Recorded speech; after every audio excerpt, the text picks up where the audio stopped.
bandera para saludar a nuestro lábaro patrio.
Damos inicio a esta ceremonia con los honores al presidente constitucional de los Estados Unidos Mexicanos y comandante supremo de las Fuerzas Armadas.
Favor de tomar asiento.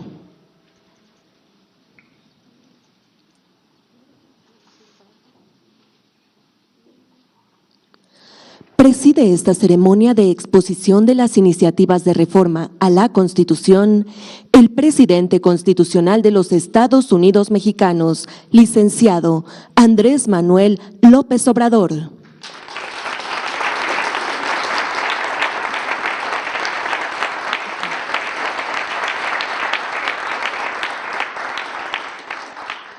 Lo acompaña la doctora Beatriz Gutiérrez Müller, esposa del presidente de México.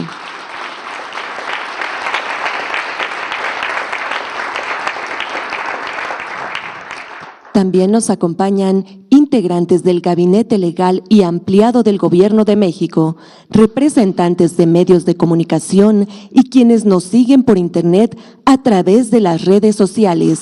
Reciban todos la más cordial bienvenida.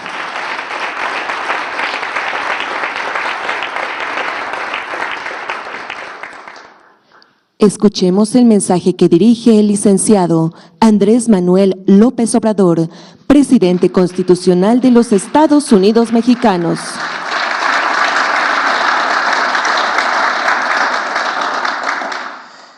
Amigas y amigos, mexicanas, mexicanos,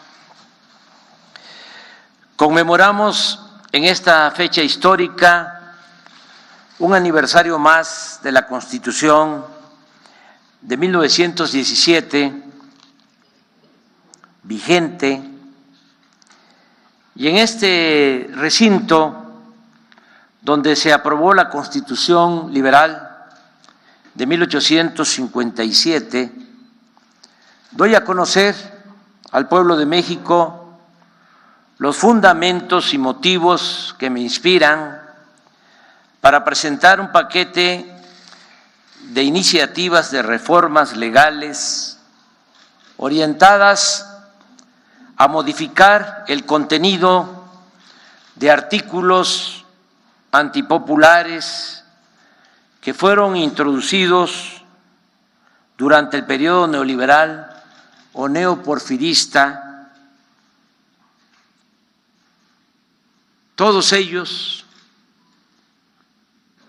todas esas reformas del periodo neoliberal contrarias al interés público.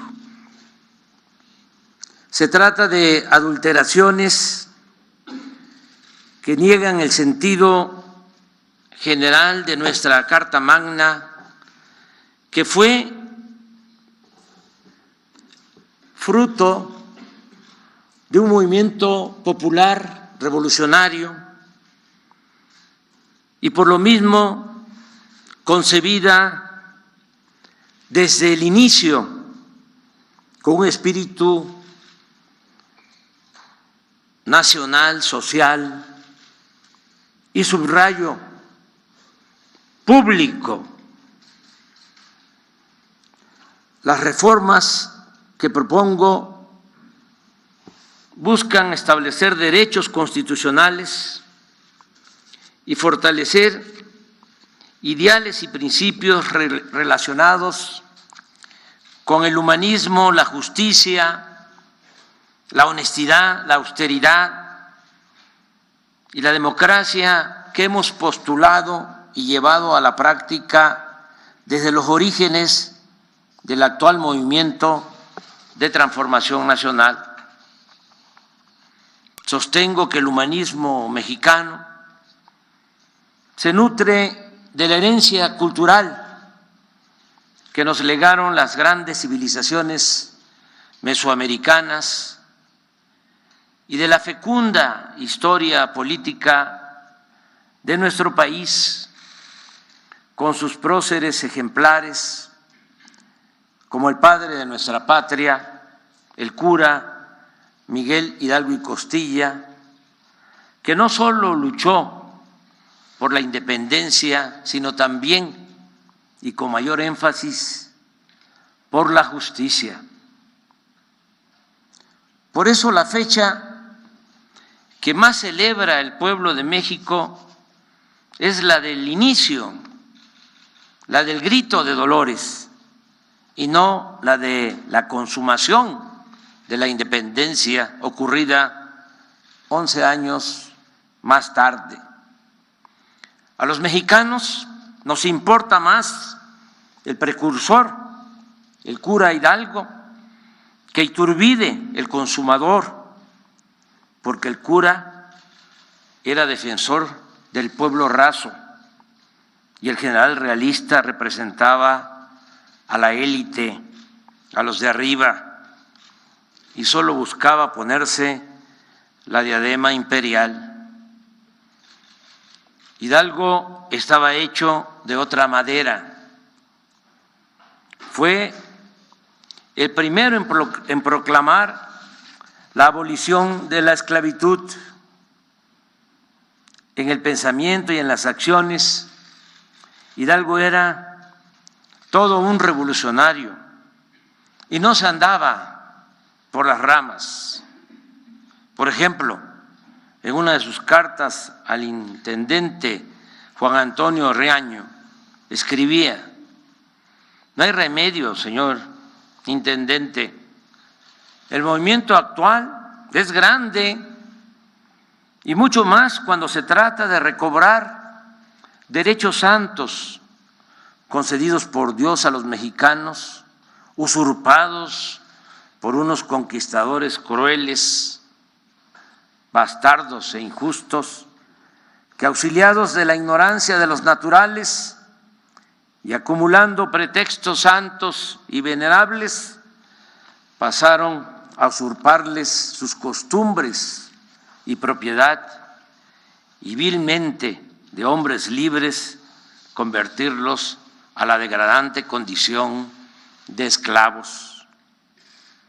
Por ese pensamiento, los oligarcas realistas no solo lo asesinaron, sino que le cortaron la cabeza y a manera de escarmiento la exhibieron por más de 10 años en la plaza principal de Guanajuato.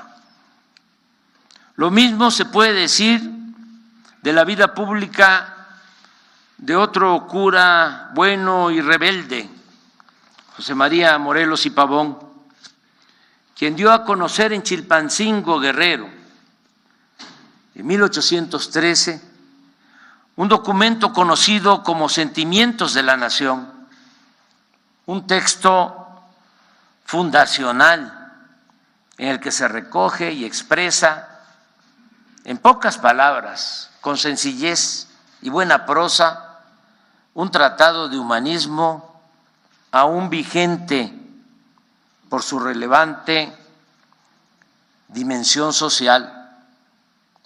Los 23 puntos dictados por Morelos son de gran profundidad en el terreno de la democracia y de la legalidad, pero hay 4 de estos postulados que me parecen de una excepcional trascendencia humanista.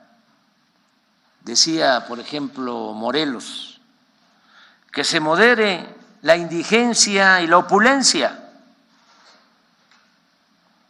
Digo, en esta ocasión, no encuentro una fórmula más sencilla para tratar el añejo problema de la desigualdad económica y social en nuestro país. Y aunque parezca increíble y nos sorprenda, en los tiempos del neoliberalismo, que terminaron hace 5 años, la desigualdad se volvió aún más extrema y ofensiva. Por eso, el combatirla con una mejor distribución de la riqueza, del ingreso y del presupuesto es hoy una de nuestras mayores y más importantes tareas, y avanzar para lograrlo debe seguir siendo nuestro principal motivo de orgullo. Pensaba Morelos, lo cito, que se eleve el salario del peón. Fíjense cómo lo elabora. Son unas cuantas palabras: que se eleve el salario del peón. ¿Acaso no es también lo suficientemente clara esta demanda? Partamos de la base de que durante el periodo neoliberal, al que he hecho referencia en infinidad de ocasiones y que afortunadamente en nuestro país ya se acabó con esa pesadilla, el empobrecimiento del pueblo se hizo acompañar en esos 36 años con una pérdida sistemática y permanente del poder adquisitivo del salario. Pedía a Morelos que se eduque al hijo del campesino y del barretero igual que al hijo del más rico hacendado. Este principio básico tiene que ver, sin duda, con la educación pública, gratuita y de calidad, la cual estuvo en riesgo, no lo olvidemos, en el periodo neoliberal, cuando se pretendió privatizar la enseñanza y dejarla a expensas del libre mercado, como si se tratara de una mercancía. En esencia, la mal llamada reforma educativa del sexenio anterior era eso, que la enseñanza no fuese un derecho, sino un privilegio reservado únicamente a las familias que pudieran pagarla. Ahora, guiados por el anhelo de Morelos, estamos ocupándonos de 4 acciones básicas: tratar a las maestras y maestros con dignidad y no regatearles sus derechos laborales, nunca más desprestigiar al Magisterio Nacional, mejorar los planteles educativos mediante el programa La Escuela es Nuestra, reformar, como lo hemos hecho, los contenidos educativos de los libros de texto para devolverles el civismo, la ética, la historia y el humanismo, sin menoscabo de las matemáticas, la química, la física y otras disciplinas de las ciencias naturales. Convertir en derecho constitucional el que estudiantes de familias pobres puedan obtener becas para terminar sus estudios, porque para hacer efectivo el derecho a la educación no basta con dar acceso gratuito a los planteles escolares. Si las niñas, niños y jóvenes no tienen para comer, vestir y transportarse, simplemente no pueden estudiar. Y en esas condiciones, un apoyo económico, una beca, por modesta que sea, puede hacer la diferencia entre ir a la escuela o quedarse al margen de la educación. Exigía Morelos que existan tribunales que protejan al débil de los abusos que comete el fuerte. Este precepto obliga a terminar con la impunidad y que se deje de castigar exclusivamente a quienes no tienen con qué comprar su inocencia y se proteja a los delincuentes de cuello blanco. El Poder Judicial no puede seguir siendo un conjunto de instituciones al servicio de intereses políticos y económicos. Por el contrario, debe asumir su papel de garante de la justicia y hacer valer un auténtico Estado de Derecho, en el cual nada ni nadie se sitúe al margen de la ley o por encima de ella. Aunque estos son para mí los postulados más precisos y vigentes, hay en los sentimientos de la nación otros puntos de gran trascendencia. Por ejemplo, el que declara libre e independiente de España a América, también de cualquier otra nación, gobierno o monarquía. El que establece que la soberanía dimana del pueblo, el que reafirma que somos una república y divide los poderes en ejecutivo, legislativo y judicial. El postulado de que el gobierno liberal debe sustituir al tiránico. El reclamo de leyes generales que valgan para todos, para todas, y por tanto la tácita abolición de los fueros y de los privilegios. El punto 15 proscribe para siempre la esclavitud y la distinción de castas. Cito textualmente: quedando todos iguales y solo distinguirá a un americano de otro el vicio y la virtud. Y algo verdaderamente visionario de este cura, profundamente humano y precursor de la justicia. Declara Morelos prohibida la tortura. Con la Revolución Mexicana se retoman estas demandas populares y se agregan otras de gran trascendencia. Los Flores Magón, Francisco Villa, Emiliano Zapata, Francisco I. Madero, general Lázaro Cárdenas, condujeron al pueblo para establecer un nuevo orden económico, social y político que convirtió en realidad el derecho de los campesinos a la tierra, la demanda de salarios y jornadas justas para los trabajadores, el dominio de la nación sobre nuestros recursos naturales y otros anhelos de justicia, libertad, democracia y de soberanía nacional. Pero al paso del tiempo, estos derechos alcanzados con el sufrimiento y el sacrificio de millones de mexicanos en la lucha de independencia, de reforma y de revolución, fueron perdiendo vigencia en tanto que se restablecían fueros y privilegios en beneficio de una élite de poder económico y político. No hace falta argumentar mucho sobre cómo en el periodo neoliberal o neoporfirista de 1983 a 2018, toda la vida pública de México estuvo controlada por una minoría ambiciosa y rapaz.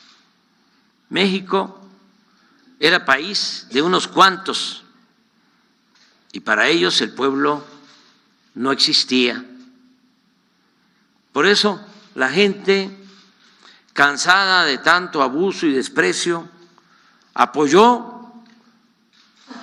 el actual movimiento de transformación, el cual ha logrado reivindicaciones verdaderamente profundas de manera pacífica, sobre todo en el terreno de la justicia social y del combate a la corrupción. Ahora son tomados en cuenta los estudiantes, los jóvenes, las mujeres, los adultos mayores, los indígenas, los campesinos, los trabajadores, los artistas, las maestras, maestros, los comerciantes, los pequeños y medianos empresarios. Y la nueva política económica auspicia prosperidad de todas y todos los mexicanos, desde abajo hacia arriba. En especial, se ha logrado reducir la pobreza y la desigualdad. No obstante, es indispensable proteger lo que hemos alcanzado entre todos y desde abajo. Todo lo que se ha logrado en beneficio del pueblo y continuar luchando por una sociedad mejor, más justa, libre, igualitaria y fraterna. Con este contexto es que presentamos el día de hoy, este día histórico, las siguientes reformas constitucionales que en esencia proponen lo siguiente. 1. Reconocer a los pueblos y comunidades indígenas y a los pueblos afromexicanos como sujetos de derecho público, atendiéndolos de manera preferente por ser los habitantes más antiguos y, sin embargo, los más olvidados de México. Consultarlos cuando se realicen obras que puedan afectar su vida o entorno y dotarlos de legitimidad jurídica para recibir recursos del presupuesto y promover acciones de inconstitucionalidad de leyes que les afecten. 2. Reafirmar el derecho a la pensión de adultos mayores a partir de los 65 años y aumentar el monto año con año. Y lo mismo para personas con discapacidad, quienes recibirán una pensión de carácter universal. 3, otorgar becas a estudiantes de familias pobres en todos los niveles de escolaridad. 4, garantizar atención médica integral de manera gratuita a todos los mexicanos. 5, que los trabajadores y sus familias puedan ser dueños de sus viviendas. 6, prohibir el maltrato a los animales. 7, proscribir en el territorio nacional la extracción de hidrocarburos mediante el fracking. No otorgar concesiones para la actividad minera a cielo abierto. 8, hacer respetar las zonas con escasez de agua y solo autorizar en ellas concesiones para uso doméstico. 9, prohibir el comercio de vapeadores y de drogas químicas como el fentanilo. Penalizar con severidad el delito de extorsión que lleva a cabo la delincuencia organizada y hacer lo mismo con el delito fiscal ejercido por la delincuencia de cuello blanco mediante el uso de las llamadas factureras. 10, no permitir bajo ninguna circunstancia que el aumento al salario mínimo sea menor a la inflación anual. 11, el salario mínimo para maestras, maestros de educación básica de tiempo completo, así como el de policías, guardias nacionales, soldados, marinos, médicos y enfermeras, no podrá ser menor a lo que perciben en promedio los trabajadores inscritos al Seguro Social.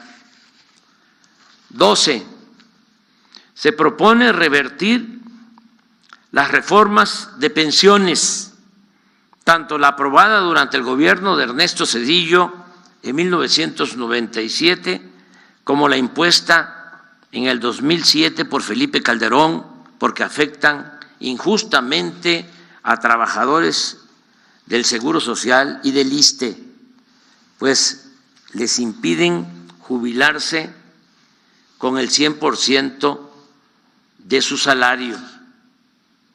Para reparar este daño a los trabajadores en general, desde el 1 de mayo de 2024, se va a crear un fondo semilla de 64,619 millones de pesos que se irá incrementando poco a poco, al mismo tiempo que se utilizará lo necesario para compensar a los trabajadores afectados por las reformas antilaborales del periodo neoliberal. 13, garantizar a los mexicanos el derecho a la educación y al trabajo, y en el caso de los jóvenes, cuando no estén estudiando ni tengan oportunidad de conseguir un empleo, el Estado debe contratarlos y pagarles el equivalente a un salario mínimo durante un año, mientras se forman o capacitan en tiendas, talleres, empresas o cualquier actividad productiva del campo o la ciudad, tal como opera actualmente el programa Jóvenes Construyendo el Futuro. 14, todos los campesinos que quieran cultivar sus tierras, sembrando árboles, frutales y maderables, contarán con un jornal seguro, justo y permanente, como sucede con el programa Sembrando Vida. Los campesinos y pescadores seguirán recibiendo el apoyo directo del programa Producción para el Bienestar. Se mantendrán precios de garantía para la compraventa de alimentos básicos y se continuará entregando fertilizante gratuito a todos los pequeños productores del país para cumplir con un acto básico de justicia, que coman los que nos dan de comer. 15. Se utilizarán para trenes de pasajeros los 18,000 kilómetros de vías férreas concesionados durante el gobierno de Ernesto Zedillo y actualmente destinados únicamente al transporte de carga. Asimismo, el Estado estará obligado a garantizar el derecho del pueblo a los servicios de Internet, ya sea con una empresa pública o a través de concesiones a compañías particulares.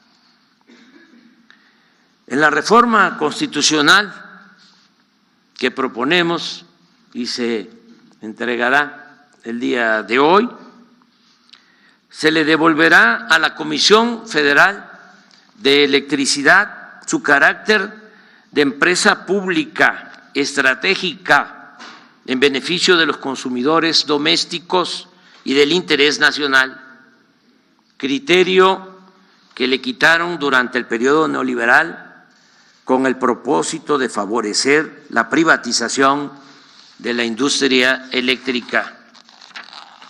16. La nueva iniciativa de reforma electoral que presentaremos al Congreso desde el día de hoy, repito, contempla la reducción de los gastos destinados a campañas y a partidos políticos, la disminución del número de regidores en gobiernos municipales, el que se evite el uso de excesivas estructuras burocráticas electorales y eliminar las candidaturas plurinominales.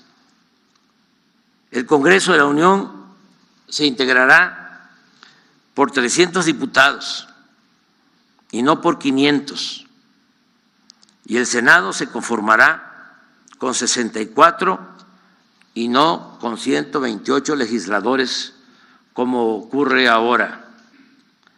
Asimismo, tanto los consejeros como los magistrados de los organismos electorales serán electos por el voto libre, directo y secreto de todos los ciudadanos.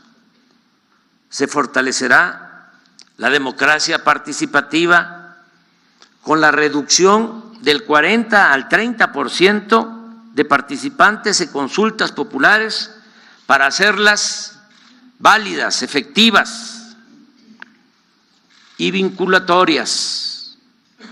Esto mismo aplicará en el caso de la revocación del mandato. 17. De igual forma, jueces, magistrados y ministros del Poder Judicial, en vez de ser propuestos por el Poder Ejecutivo y nombrados por diputados y senadores en los congresos, serán electos de manera directa por el pueblo, porque solo el pueblo puede salvar al pueblo. 18. Para evitar que la Guardia Nacional se corrompa, como sucedió con la antigua Policía Federal, por la falta de doctrina, profesionalismo y lealtad al pueblo, se propone que esta institución, creada para cumplir tareas importantes de seguridad pública, forme parte de la Secretaría de la Defensa Nacional, con estricto respeto a los derechos humanos. 19. convertir en política de Estado la austeridad republicana. Se volverá a redactar con mayor claridad y contundencia en el artículo 127 de la Constitución el principio de que ningún servidor público de los tres poderes pueda ganar más que lo que perciba legalmente el presidente de la República. De igual modo, no se permitirán privilegios ni extravagancias en ninguno de los poderes del gobierno federal para llevar a los hechos las palabras y las recomendaciones a los servidores públicos del presidente Benito Juárez, quien sostenía, lo recuerdo, para que no se tenga nada más el retrato del presidente Juárez y se olvide su pensamiento y su obra. Decía, no se puede gobernar a base de impulsos de una voluntad caprichosa, sino con sujeción a las leyes. No se pueden improvisar fortunas ni entregarse al ocio y a la disipación, sino consagrarse asiduamente al trabajo, disponiéndose a vivir en la honrada medianía que proporciona la retribución que la ley les señala. 20. Eliminar todas las dependencias, y esto se propone, y organismos onerosos y elitistas, supuestamente autónomos, sí, autónomos, del pueblo, no de la oligarquía, creados durante el periodo neoliberal con el único propósito de proteger negocios particulares en contra del interés público.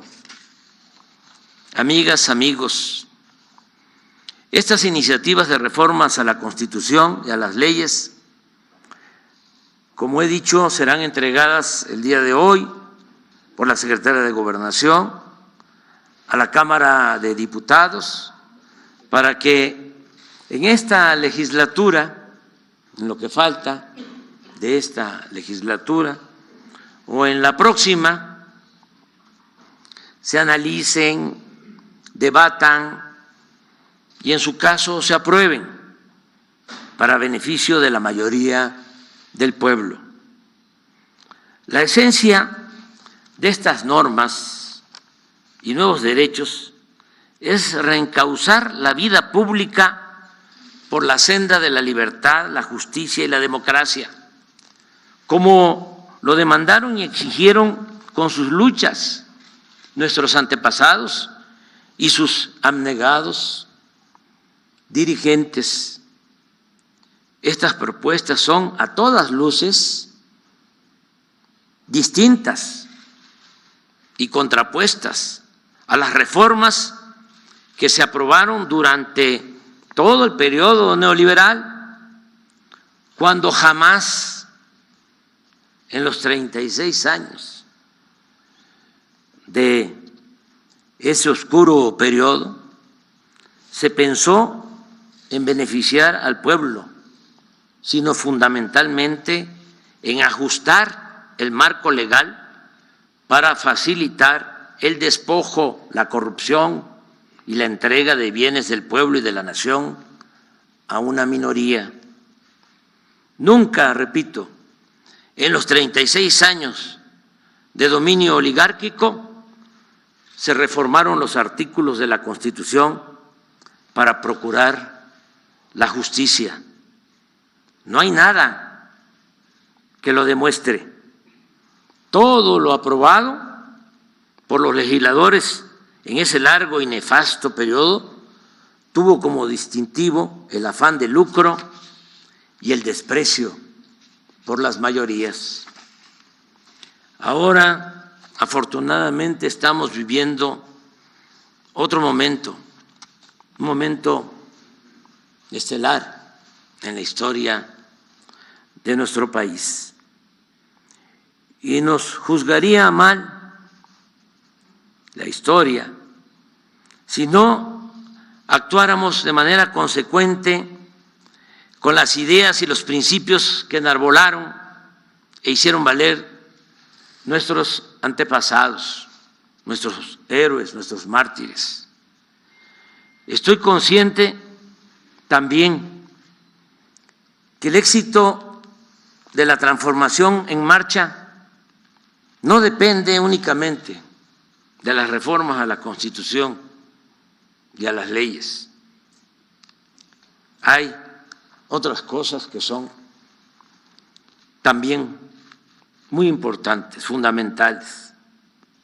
Por ejemplo, el cambio de mentalidad del pueblo, lo cual en buena medida hemos conseguido entre todos y desde abajo,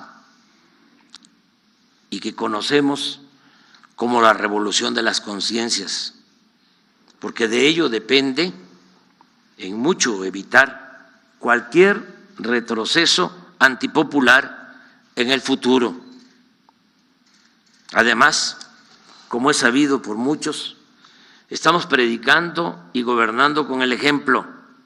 Ya ha quedado de manifiesto que somos partidarios del humanismo. Sin embargo, sería un error confiarnos y dejar pasar esta oportunidad histórica para hacer todo lo que esté a nuestro alcance con el propósito de afianzar valores, ideales y volver a imprimirle a la Constitución su carácter democrático y sobre todo eminentemente social. Sigamos avanzando, no dejemos de luchar ni un solo día. Pensemos siempre que nuestros esfuerzos y fatigas de la actualidad, fatigas de hoy, significan construir la defensa de lo alcanzado en beneficio de las nuevas generaciones. No perder el tiempo, no caer en el inmovilismo. No olvidemos que si por nuestros errores, desidia o desviaciones, y valiéndose del dinero o la manipulación que llevan a cabo en los medios de manipulación, que no de información, los reaccionarios logran regresar al poder, que sea mucho lo que tengan que echar atrás y que la regresión les resulte muy difícil, ardua, hasta el punto que les sea imposible el cancelar los beneficios que estamos estableciendo en bien del pueblo. Y que con esa certeza, si regresan los corruptos, las nuevas generaciones puedan, llegando el momento, recuperar el camino de la justicia, la paz, la democracia y la soberanía. Pero no se malinterprete, no estoy hablando del futuro inmediato, hasta donde alcanzamos a ver y a oír en la calle. El porvenir vendrá acompañado de la justicia. Mi reflexión va más allá de los próximos años, porque nada en política es eterno y en la democracia se gana o se pierde y el pueblo es el que manda y si se equivoca vuelve a mandar. En síntesis, mi propuesta es que nuestra generación honre el legado del constituyente de 1917.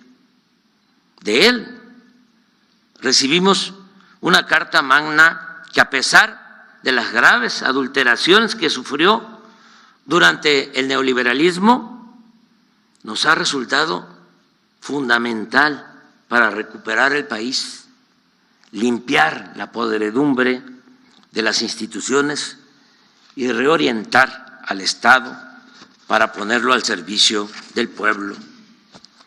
Gracias a nuestra Constitución de 1917 hemos podido emprender esta hazaña nacional en forma pacífica y democrática.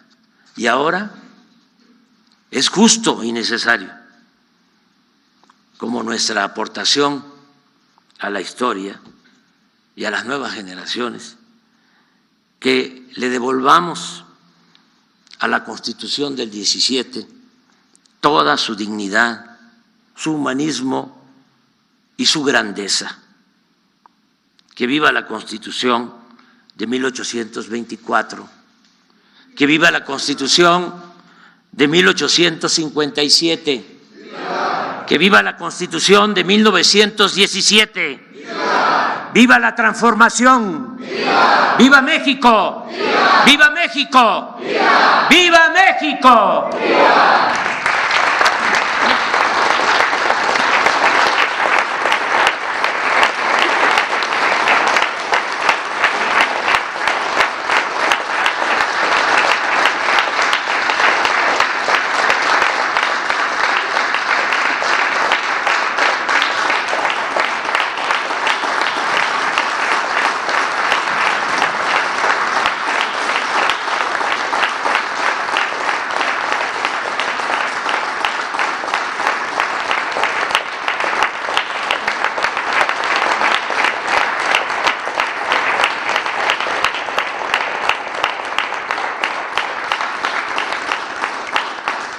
Finaliza esta ceremonia con los honores al presidente de los Estados Unidos mexicanos y comandante supremo de las Fuerzas Armadas. Se les invita a permanecer de pie para entonar nuestro himno nacional.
El presidente de México se dirige a la escolta de bandera para despedirse de nuestro lábaro patrio.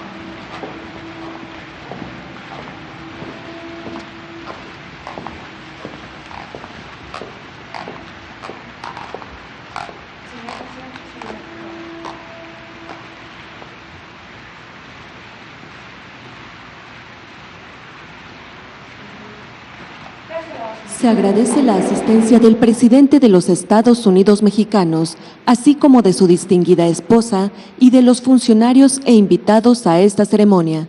Muy buenas tardes.